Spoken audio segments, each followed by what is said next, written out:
Ahí regresamos de nuevo, entonces esperemos a que se conecten sus compañeros.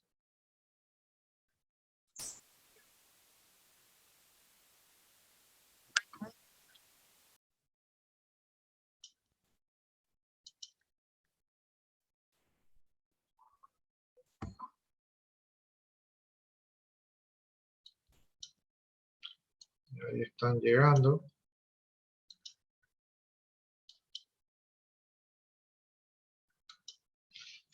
Ya, listo. Entonces ya ahí están llegando todos sus compañeros, entonces ya regresamos pues y seguimos desarrollando el artículo número 20 que estábamos hablando del certificado de firma electrónica que sirve para garantizar que la persona que envía la firma electrónica en el documento o el mensaje de datos sea la persona que es dueña de dicha firma electrónica de manera que eh, las personas se sientan seguras, ¿no? Al poder confirmar su identidad.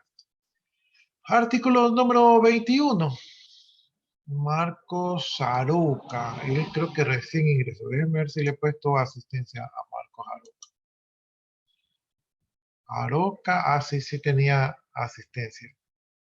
Quien no está es Blanca Azuero y Sánchez Kelvin. Miren, ustedes son 16, o sea que ustedes ahí al pelo completaron el cupo. No, Claro, profe, si no, no llamo en la tarde, capaz. ¿Sí o qué? y ahí a lo mejor significaban todos, ¿no? O a lo mejor alguien lo mandaba, o sea, a lo mejor alguien de los otros cursos lo mandaba para completar.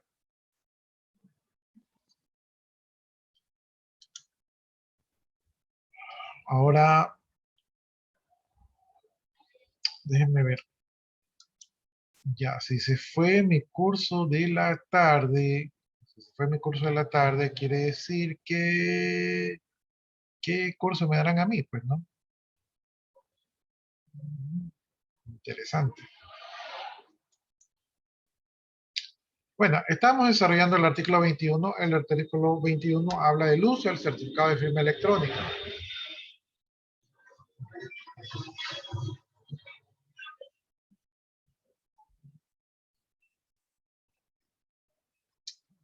Ya, entonces, el uso del certificado de firma electrónica se va a utilizar para certificar la identidad del titular de una firma electrónica y para otros usos de acuerdo a esta ley y su reglamento, ¿no? Entonces, el artículo 21 ratifica lo que decía el artículo 20, que es el uso del certificado de firma electrónica, que es para comprobar la identidad del firmante electrónico, ¿verdad?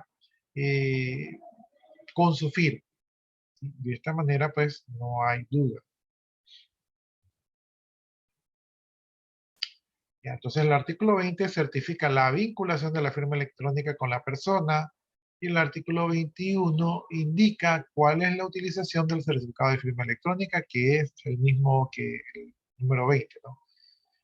Parecería como que uno de los dos está de más, porque se refieren casi que a lo mismo. Artículo 22 dice requisitos del certificado de firma electrónica. Entonces, el certificado de firma electrónica, para ser considerado válido, debe contener los siguientes requisitos, ¿no? Primero, literal A, identificación de la entidad de certificación de información, ¿no? Identidad de la entidad de certificación de información. Cuando ustedes hagan el trabajo de ver cómo funcionan las firmas electrónicas, ustedes ahí van a descubrir que hay una entidad de certificación, que es una organización. Ahí llegó Superbuller. A ver si le puse. Sí, sí tiene asistencia. Ya, entonces existe una entidad que va a certificar o que va a ser la parte seria o la parte testigo, ¿verdad? De que el certificado de firma electrónica, o mejor dicho, que la firma electrónica nos pertenece a un determinado usuario, ¿no? Entonces, como pueden ser varias entidades, tenemos que poner la identificación de la entidad que va a garantizar dicha información. Entonces, ese es el requisito A. El literal B dice, domicilio legal de la entidad de certificación de información Entonces, esa entidad que hablamos en el literal A tiene que estar instalada en alguna parte y por lo tanto necesitamos el domicilio legal de dicha entidad. Es decir, necesitamos saber de dónde es, de Estados Unidos, de Guayaquil, de Quito, dónde queda esa entidad, ¿no? Esto es importante para el tema después de hacer seguimiento de quién tiene la jurisdicción en el caso que exista algún problema.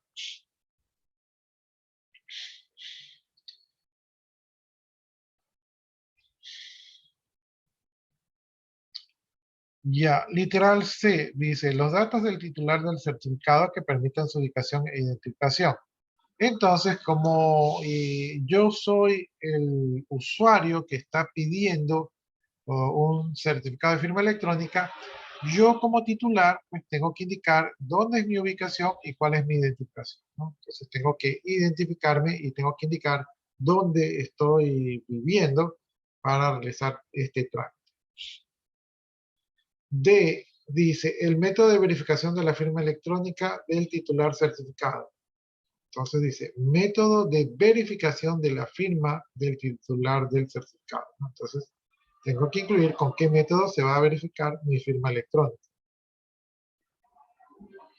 E, las fechas de emisión y expiración del certificado. Entonces es importante el desde hasta cuándo, ¿verdad?, de dicho certificado.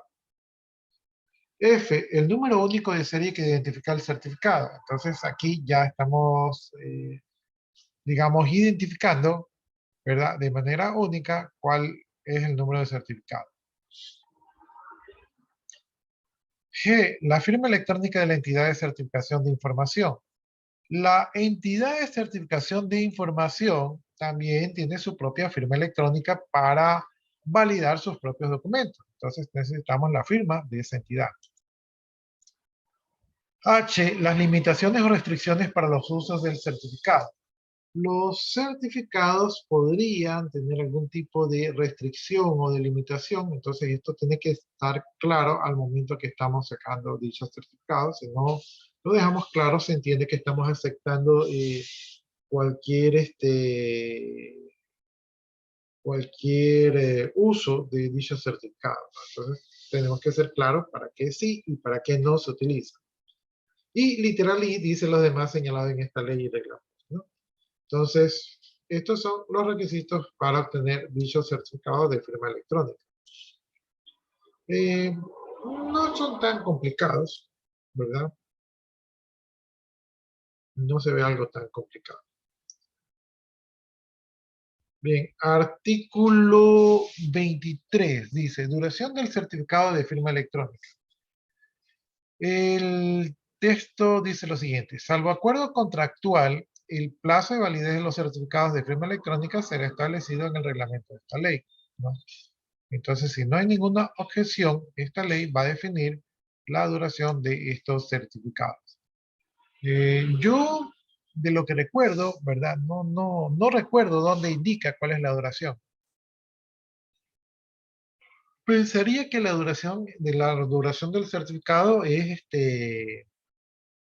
extendida hasta que se haga la solicitud de cancelación o hasta que ocurra algún contratiempo con dicho certificado. O sea, es indefinida, por decirlo de otra palabra. Porque de lo que he revisado la ley, no recuerdo donde diga específicamente que el certificado dura un año. Lo que sí hay es que dice que el certificado se revoca en el caso de que ocurra alguna circunstancia como que fue robado, fue adulterado, o hay algún tipo de denuncia, o simplemente uno como usuario ya no quiere utilizar ese método. Artículo 24, extinción del certificado de firma electrónica. Justamente lo que estábamos conversando en el artículo anterior. Los certificados de firma electrónica se extinguen por las siguientes causas. Primero, solicitud del titular. Es decir, yo digo que ya no quiero un certificado de firma electrónica y entonces me hacen caso. Entonces, esa es la primera causa, una decisión propia y autónoma.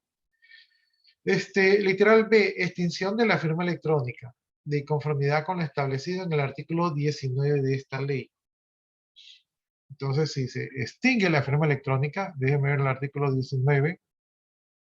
Ah, ya, el artículo 19 dice que se extingue porque uno decide que se extinga porque se muere el titular, ¿verdad? Porque se daña la sociedad jurídica o por alguna causa judicial.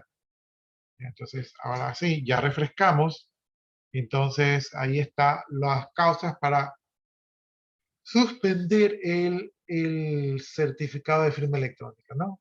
Entonces, como les decía, no existe un plazo de fecha, sino que más bien es en relación a que ocurra alguno de los eventos que ya revisamos. C. Expiración del plazo de validez del certificado de firma electrónica.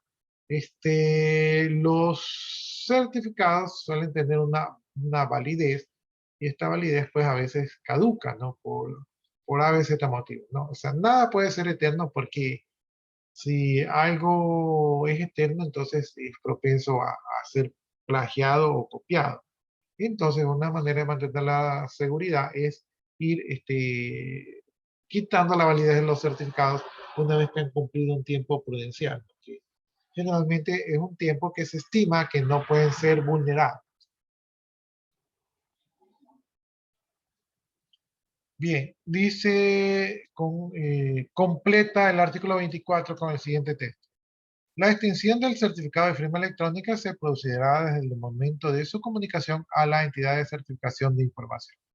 Entonces, cuando el certificado se va a extinguir, ¿verdad? Se debe de comunicar a la entidad de certificación de la información. ¿Por qué se debe comunicar? Porque esta entidad es la que valida nuestros certificados, entonces debemos indicarle para que ya no valide más certificados de nosotros, ¿no? Entonces, de esta manera, como por ahí pasan todos los certificados, de esta manera dejamos de validar certificados que ya no nos pertenecen, ¿no? La única razón en la que nosotros no podemos comunicarle a la entidad certificadora de la información es en el caso pues que el titular del certificado le haya pasado algo como que haya fallecido y entonces pues ahí no hay, pues no, ya no está en este planeta como para decirle que se extinga su certificado, ¿no? Ya, en este caso, el certificado se extingue a partir de que acaece el fallecimiento. Es decir, si fallece al mediodía, entonces a partir del mediodía ya no vale el certificado. Obviamente se va a enterar, la entidad de certificación de información se va a enterar a deshoras, pero lo que se hizo antes sigue válido y lo que se hizo después ya no sigue válido, ¿no? Eh,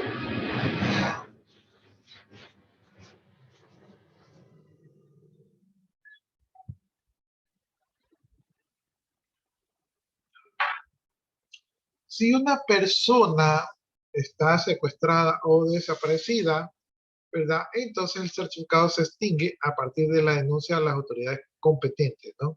Por secuestro o por la desaparición, ¿sí? Entonces si una persona pues no está en los usos cabales de de su inteligencia, ¿verdad? O sea, si está bajo secuestro o si está desaparecida, obviamente lo que se certifique no tendría validez, ¿no? Porque la persona no está en condiciones normales. Valentina acaba de llegar, creo que ella sí tiene asistencia. Sí tiene. Ya, entonces lo que nos dice este artículo, pues es que la validez del certificado no puede ser válido si está bajo este tipo de circunstancias. Ya, ahora, otra cosa que nos dice el artículo 24 es que la extinción del certificado de la firma electrónica no exime a su titular de las obligaciones previamente contraídas derivadas de su uso. Es decir, que si el certificado se extingue al mediodía por A, B, Z motivos, todos los documentos certificados antes del mediodía tienen validez, ¿no? Los certificados que se realizaron después de que se extinguió el certificado, esos de ahí no tienen validez porque ya están fuera de fecha. Pero los que se hicieron antes sí tienen validez y el titular tiene que cumplir con las obligaciones previamente pactadas en dichos documentos que están certificados.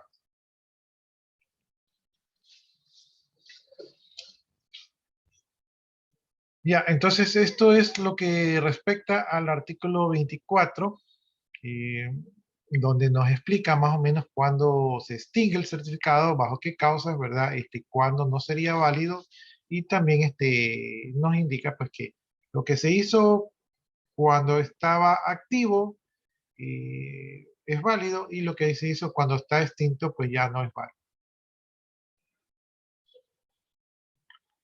Artículo 25. Dice, suspensión del certificado de firma electrónica. La entidad de certificación de información podrá suspender temporalmente el certificado de firma electrónica cuando, ¿no? La entidad de certificación es la entidad que decíamos que era el tercero que da buena fe de quiénes somos nosotros y de nuestra firma.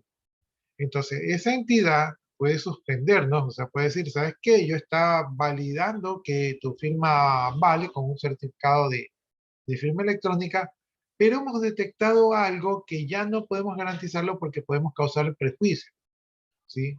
Y entonces, esas razones por las cuales nos quitan el certificado de firma electrónica son porque se ha dispuesto por el Consejo Nacional de Telecomunicaciones de conformidad con lo previsto en esta ley. El Consejo Nacional de Telecomunicaciones sería la entidad que tiene el poder superior para tomar este tipo de decisiones. Literal C. Se compruebe por parte de la entidad de certificación de información falsedad en los datos consignados por el titular del certificado. Es decir, que si la entidad de certificación detecta que nosotros estamos adulterando, utilizando certificados no válidos, entonces nos puede suspender. O sea, si estamos haciendo un mal uso de nuestro certificado de firma electrónica.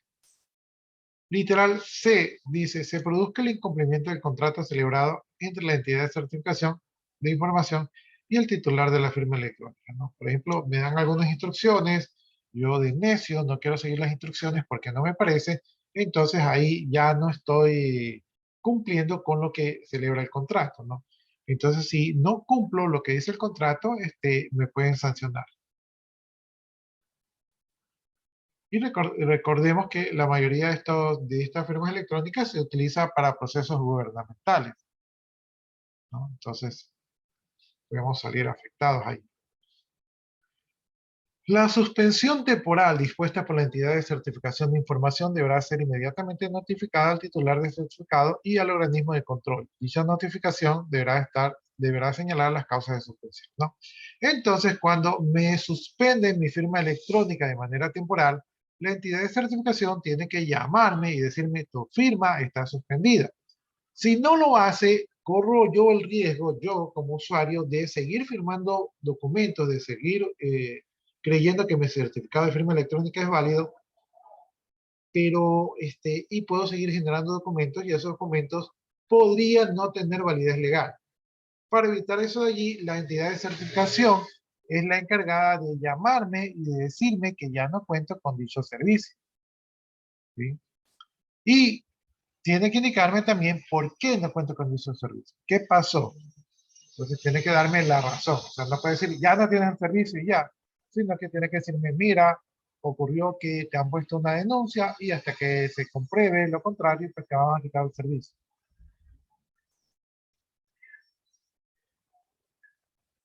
La entidad de certificación de información deberá levantar la suspensión temporal una vez desvanecidas las causas que la originaron, o cuando mediante resolución del Consejo Nacional de Telecomunicaciones, en cuyo caso la entidad de certificación de información está obligada a habilitar de inmediato la certificación de la firma, ¿no? Entonces, si las causas que me señalaban para la suspensión de mi certificado de firma electrónica fenecen, entonces ya no tengo causas para no tener la firma electrónica, y es lo que me dice esta parte del párrafo, ¿no? Que una vez que se ha superado el tema de la suspensión, entonces inmediatamente debo de contar con la firma electrónica. Bien, hasta ahí, jóvenes. ¿Alguna inquietud, alguna pregunta de los artículos que hemos visto? Vimos el artículo 20, certificado de firma electrónica; artículo 21, uso del certificado de firma electrónica; artículo 22, requisitos del certificado de firma electrónica; Artículo 23, duración del certificado de firma electrónica. Artículo 24, extinción del certificado de firma electrónica. Y artículo 25, suspensión del certificado de firma electrónica. ¿Preguntas, dudas, inquietudes?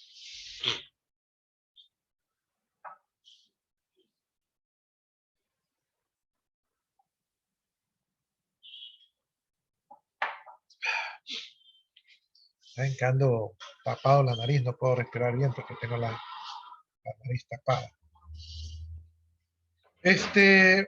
Como no me dicen nada, entonces asumo que todo está asimilado y seguimos avanzando entonces con el artículo 26 que habla de la revocatoria del certificado de firma electrónica. ¿Qué dice este artículo? Dice, el certificado de firma electrónica podrá ser revocado por el Consejo Nacional de Telecomunicaciones de conformidad con lo previsto en la ley cuando. Recuerden ustedes que el Consejo Nacional de Telecomunicaciones es la organización que toma las decisiones de peso, o sea, digamos que es el nivel más alto de autoridad en este caso de certificados de firmas electrónicas, ¿no? Entonces, ¿cuándo puede ser revocado un certificado de firma electrónica? Cuando la entidad de certificación de información cese sus actividades y los certificados vigentes no sean asumidos por otra entidad de certificación. Nosotros trabajamos con una entidad de certificación de información y puede ser que dicha entidad cese su razón social, ¿no? Entonces, si la entidad cesa, obviamente ya no hay una entidad que garantice nuestra firma electrónica. Generalmente cuando las entidades cesan, venden su cartera a otra empresa de seguridad de certificación de firma electrónica. Entonces dices, mira, ¿sabes qué? Yo ya no quiero trabajar en esto de aquí, tenía estos 1000 clientes, toma tú estos 1000 clientes para que te los quedes tú. Yo ya me salgo del negocio, ¿verdad? Entonces, puede ser que nos den consignación a otra entidad certificadora, pero pero podría hacer eso, pero si no encuentra otra, entonces está en su derecho de dejar las actividades y las personas que están con dicha entidad certificadora pues se quedan en el aire y obviamente ya no pueden ser certificadas porque ya la entidad que lo certificaba pues se salió del juego, ¿no? Ya, y el literal B dice se produce quiebra técnica de la entidad de certificación judicialmente declarada, ¿no? La quiebra técnica, si no me equivoco, se refiere, bueno, tiene dos puntos de vista. La quiebra técnica quiere decir que la entidad certificadora tiene una tecnología que ya no garantiza la seguridad. Si la entidad certificadora tiene una tecnología que ya no garantiza la seguridad, entonces ya no es confiable y por lo tanto este esquema de seguridad se cae, ¿no? Entonces ese es un punto de vista. El otro punto de vista cuando se habla de quiebra técnica, ¿verdad? En contabilidad la quiebra técnica es cuando la empresa ya no puede seguir operando porque está operando a pérdida y entonces le está costando más, está perdiendo más dinero de lo que está ganando. Déjenme, ya se preparó el video anterior, entonces déjenme dejarlo subiendo para ganar un poquito de tiempo. Denme un minuto mientras dejo subiendo el video. Que sigan aquí. Ya, entonces les decía que la quiebra técnica puede también referirse cuando una empresa ya no tiene los recursos para seguir operando, eso es una quiebra técnica, ¿no? En este caso, las certificadoras de información necesitan tener un capital para poder responder en el caso de que algún certificado sea robado o aprovechado por algún ciberdelincuente. Entonces la empresa certificadora deberá responder con sus bienes, ¿verdad? Para cubrir dichos valores, ¿no? Entonces, esa sería la quiebra técnica. O técnicamente no podemos garantizar la seguridad o simplemente seguir operando nos va a llevar a la quiebra, ¿no? De hecho, ya estaremos en la quiebra. Técnicamente hablando, ya estaríamos quebrados. Bien, la revocatoria y sus causas deberán ser inmediatamente notificadas al titular del certificado. Aquí en este esquema de seguridad es importante conocer la información lo más rápido y a tiempo. Por lo tanto, las entidades las entidades de certificación de información deben de tener una comunicación directa y rápida con los clientes. Por eso es que prefieren las aplicaciones, porque las aplicaciones pues están en el teléfono y entonces es más fácil tener una comunicación con los clientes.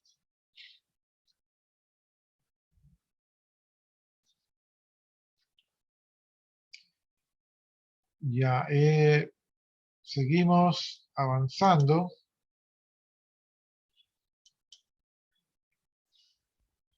Tenemos el artículo 27.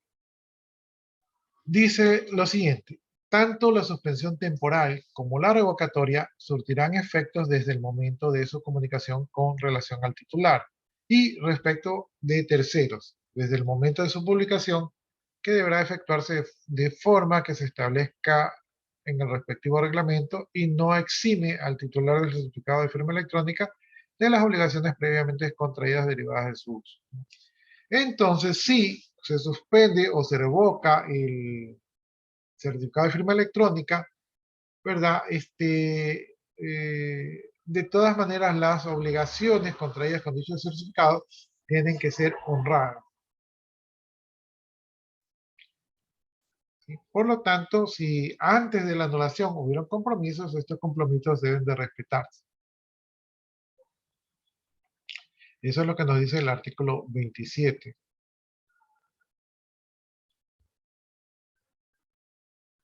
La segunda parte del párrafo dice lo siguiente: la entidad de certificación de información será responsable por los perjuicios que ocasionare la falta de comunicación, de publicación o su retraso. Entonces, si la entidad de certificación de la información no comunica a tiempo o no comunica de manera rápida y por no comunicarnos se produjeron daños y perjuicios, entonces la empresa de certificación de información deberá responder con sus propios activos por dichos perjuicios, ¿no? Porque es su responsabilidad comunicar a tiempo. Sí, porque no ha comunicado a tiempo, caemos en fraude, entonces deberá de reponernos dicho dinero.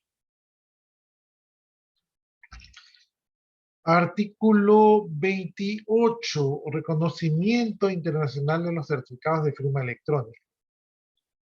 Dice, los certificados electrónicos emitidos por entidades de certificación extranjera, a ver, ahí llegó Juan Zambrano. Repito, los certificados electrónicos emitidos por entidades de certificación extranjeras que cumpliesen los requisitos señalados en esta ley y presenten un grado de fiabilidad equivalente tendrán el mismo valor legal que los certificados acreditados expedidos en el Ecuador. El Consejo Nacional de Telecomunicaciones dictará el reglamento correspondiente para la aplicación. Entonces, ¿qué nos dice el artículo 28? Lo que nos está diciendo el artículo 28 es de que hay un reconocimiento con respecto a las firmas electrónicas extranjeras. Y esto es importante porque si nosotros hacemos negocios con empresas extranjeras, pues obviamente ellos van a utilizar sus propios sistemas de firma. Y esos sistemas de firmas, podríamos nosotros decir, es que no reconozco tu firma. Podríamos meternos en algún tipo de que no fluya la negociación. Por lo tanto, con este artículo se reconoce que el proveedor o el destinatario puede tener su propia firma electrónica, ¿sí? Entonces, eso es lo que nos dice el artículo 28, ¿no? Entonces, reconocimiento, ¿verdad?, a certificados de firma electrónica extranjeros. Ya, las firmas electrónicas creadas en el extranjero para el reconocimiento de su validez en el Ecuador se someterán a lo previsto de esta ley y su reglamento, ¿no? Entonces, obviamente tiene que cumplir niveles de seguridad elevados. Cuando las partes acuerden entre sí la utilización de determinados tipos de firmas electrónicas y certificados, se reconocerá que ese acuerdo es suficiente en derecho. Es decir, que yo con mi contraparte podemos ponernos de acuerdo sobre cómo van a ser los mensajes. De repente los mensajes son en tablero de ajedrez, ¿verdad? Este, entonces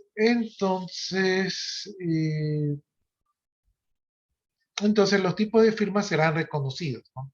Los tipos de firmas van a ser reconocidos si hay un acuerdo previo.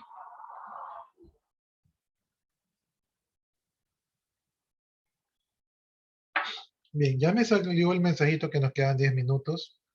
Entonces, cuando ya se cierre, pues hasta ahí quedamos con la clase. ¿Qué más dice el artículo 28? Dice, salvo en aquellos casos en que el Estado, en virtud de convenios o tratados internacionales, haya pactado la utilización de medios convencionales, los tratados o convenios sobre esta materia que se suscriban buscarán la armonización de normas respecto de la regulación de mensajes de datos, la firma electrónica, los servicios de certificación, la contratación electrónica, la telemática, la prestación de servicios electrónicos a través de redes de información, incluido el comercio electrónico, la protección a los usuarios de esos sistemas y el reconocimiento de los certificados de firma electrónica entre los países suscriptores, ¿no? Entonces, esta parte del párrafo indica que eh, si existen convenios o tratados internacionales que se pactaron anteriormente, estos se deben de respetar.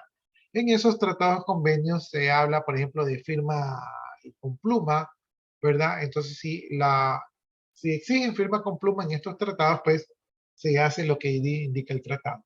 Si no hay esta, si no hay esta especificación, ¿verdad? Si no hay esta especificación, entonces se tratará de llegar a un mismo nivel entre los países que están cooperando, ¿no? Entonces, si yo uso firma electrónica, tú también usas firma electrónica. Si yo uso certificado de firma electrónica, tú también usas certificado de firma electrónica.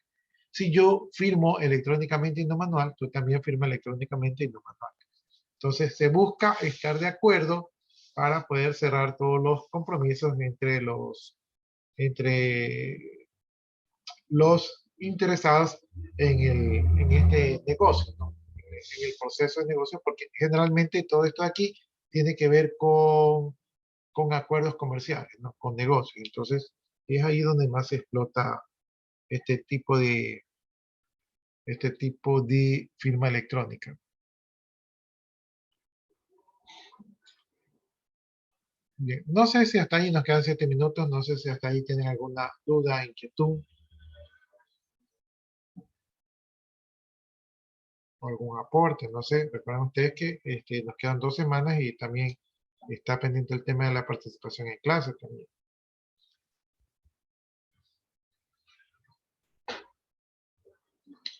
Preguntas, dudas, inquietudes, jóvenes.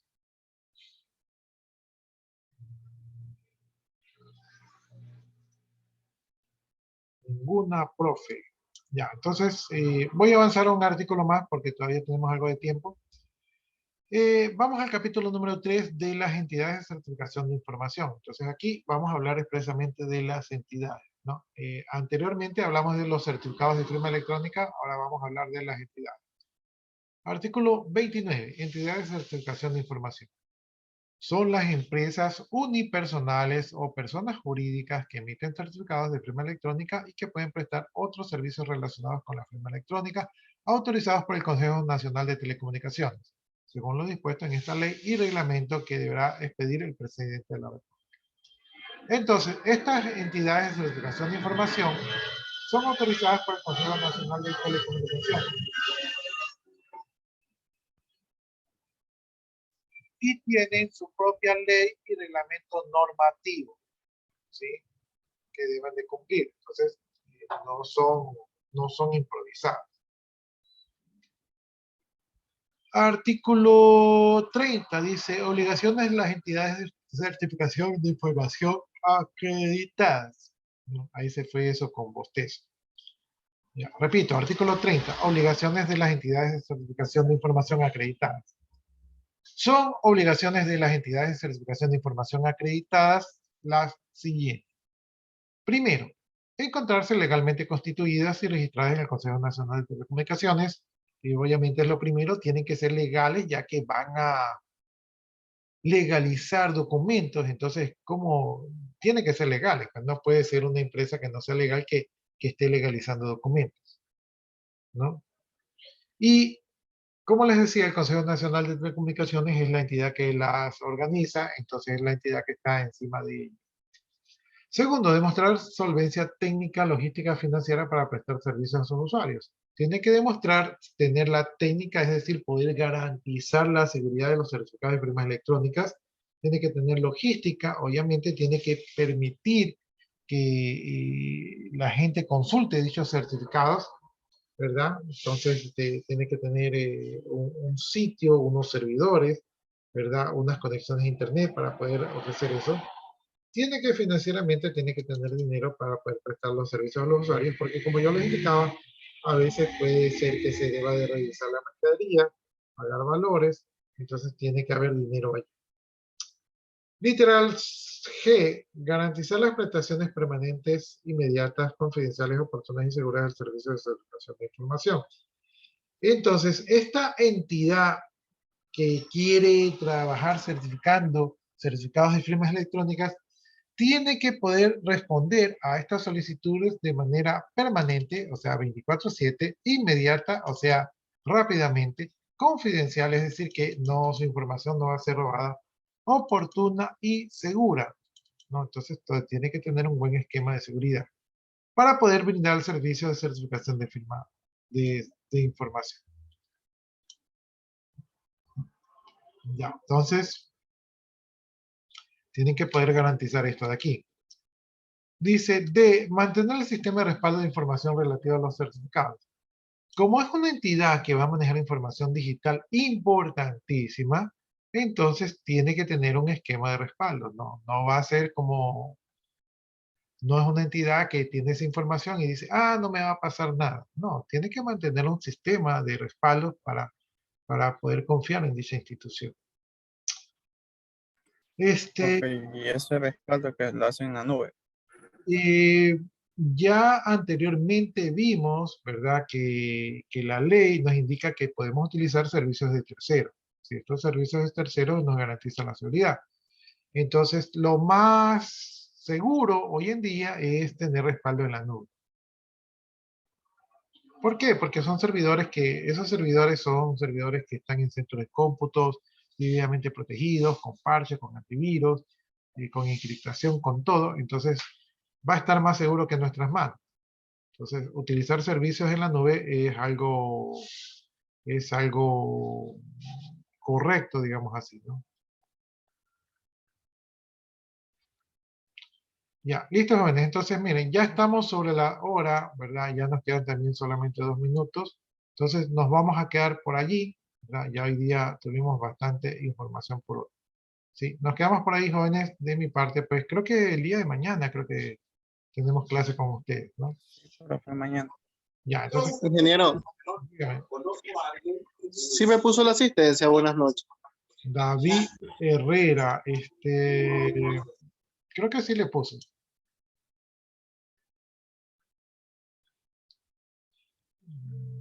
Sí, sí le puse. Pero Gracias, ingeniero. no sé si usted puso su nombre ahí en el chat de Zoom, porque esa Sí, también. sí puse. Ya listo, jóvenes, entonces eso sería todo por hoy. De mi parte, pues muchas gracias por su atención y nos vemos el día de mañana, ¿no? Que tengan buenas noches, jóvenes. Si ustedes gustan, pueden desconectarse y yo también procedo a desconectar.